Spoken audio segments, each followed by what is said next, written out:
আসছি পরের খবরে। রাজ্য সফরে উপরাষ্ট্রপতি জগদীপ ধনখড় সস্ত্রীক তারাপীঠ মন্দিরে পুজো দিলেন। সতীপীঠেই সস্ত্রীক পুজো ধনখড়ের।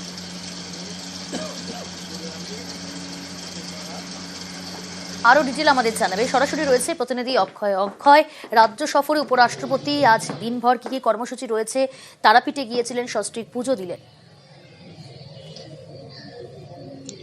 দেখো, তোমাকে জানিয়ে রাখি, আজ সকাল 10টা 15 মিনিট নাগাদ দেশের উপরাষ্ট্রপতি জগদীপ ধনখড় সস্ত্রীক তারাপীঠ এসে পৌঁছান এবং সেখান থেকে তারাপীঠে মা তারার যে গর্ভগৃহ সেখানে যান এবং সেখানে তিনি পুজো দেন। দেশবাসীর মঙ্গলার্থে তিনি মঙ্গল কামনা করেছেন পুজো দিয়ে, তেমনটাই জানিয়েছেন।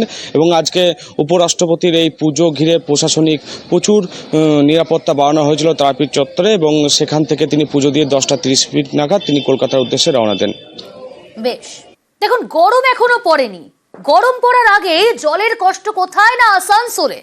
একাধিক ওয়ার্ডে সেখানে পানীয় জলের সংকট, একাধিক ওয়ার্ডে অনিয়মিত জল সরবরাহ, কোথাও কোথাও আবার খাবারের জল আসছে ঘোলা, বাধ্য হয়ে কিনে খেতে হচ্ছে জল। এখনই যদি এই পরিস্থিতি হয় তাহলে তীব্র গরমে কি পরিস্থিতি হবে, আরো ডিটেল আপনাদের জানাবো। আমার সঙ্গে সরাসরি রয়েছে প্রতিনিধি দীপক। দীপক, এখনো গরমই পড়লো না, এখনই যদি এই অবস্থায় তীব্র গরমে কি পরিস্থিতি হতে পারে?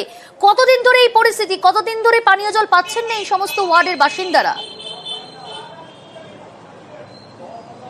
দেখো, একেবারে এই শহরের বাইরের ছবি না, শহরের ভেতরের ছবি। আসানসোলের ইসমাইল এলাকায় 84 নম্বর ওয়ার্ড, 85 নম্বর ওয়ার্ড সহ আশেপাশে এলাকার মানুষরা গত 3 দিন ধরে ঠিক একইভাবে পানীয় জলের সংকটে রয়েছেন।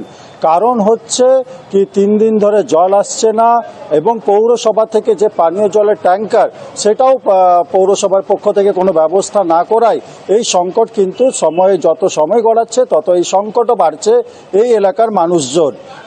তাদের দাবি হচ্ছে কি, পাইপলাইনের কাজ যেমন চলছে একদিকে, সে পাইপলাইনের কাজ চলুক, কিন্তু পৌরসভার পক্ষ থেকে পানীয় জলের ট্যাঙ্কার সরবরাহ করা হোক, যাতে পানীয় জলের জলটুকু পেতে পারে এলাকার মানুষরা।